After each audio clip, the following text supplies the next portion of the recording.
The Vedic culture, reading the Puranic narrations, it's there that we find mention of the hollow earth.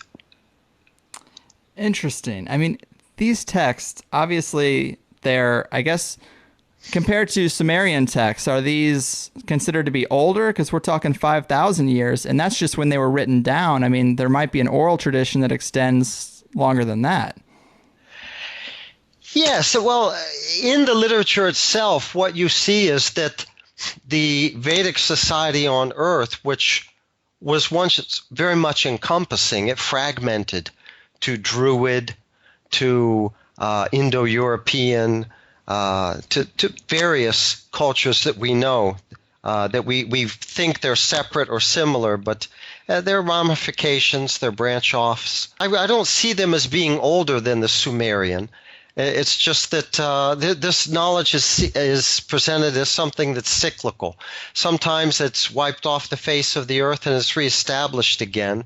What we see in the literature is that they are shepherded by this demigod culture, by these celestials that sometimes appear within the society as great warriors or great teachers or great proponents of medical science, that kind of thing. So it's eternal.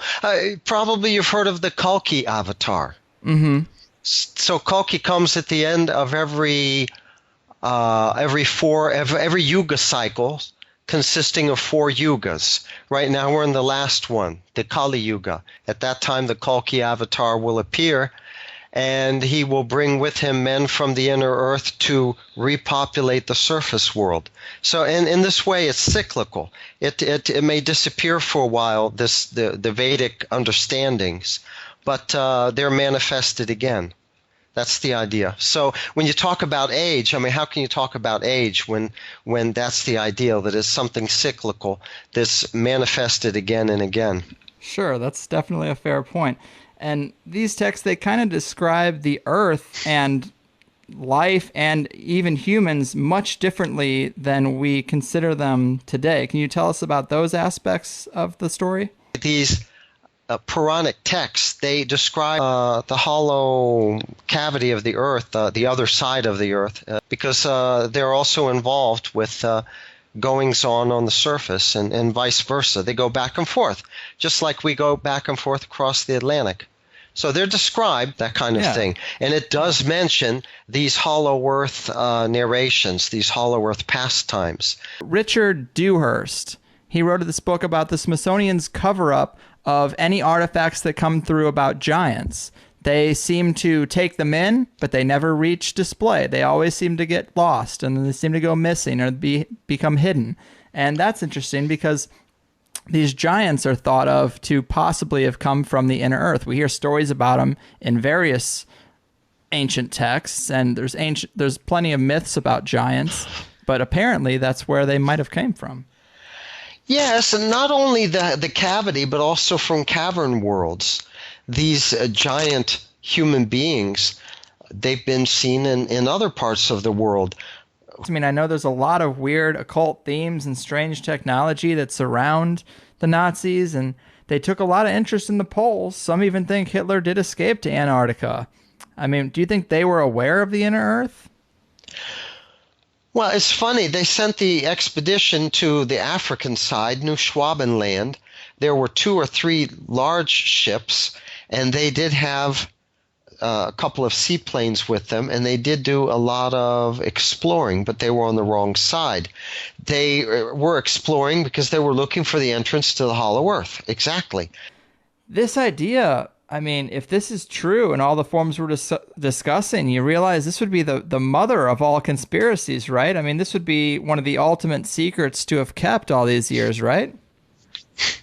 Well, I think that there's a worldwide conspiracy much wider and just much more far-reaching than anybody could possibly fathom. It's kind of hard to just come out and tell people whether or the source of our civilization is actually from the hollow world and we've broken away and that's our homeland and, things like that. I mean, they would lose control and all of the people from the surface can't go there anyway. And I don't know. What are they supposed to do? Of course they're not telling us. Mm-hmm. Are there any stories of a concerted effort to cap some of these holes to the cavern worlds, or collapse some of these tunnels so that people can't access them? Now, about attempts to cap the openings to cavern worlds, which the cavern worlds theme interests me very much, because it's right where we are. You know, you don't have to travel across 2,000 miles of frozen Arctic wasteland in northern Canada and all that, and carry your fuel with you and food and survive the elements to get to where these cavern worlds are. Right. They're everywhere, and it's not just in the jungles of the Amazon. They're in North America. They're everywhere. For example, the Apache Indians were known for escaping through tunnels. They only fought one pitched battle with the cavalry. They would spring raids on the cavalry, usually from the mountains, from above, while the cavalry's in a canyon or something like that.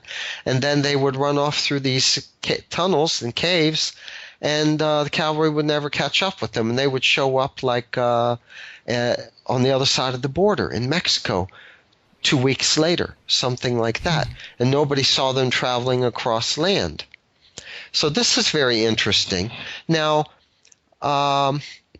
right where the Apaches had their chief activity, where they were the most active, where they defended the most, and especially one area where they fought a pitched battle to keep the cavalry away, which is close to the Panamint Mountains, if I'm not mistaken. It's up there near Area 51.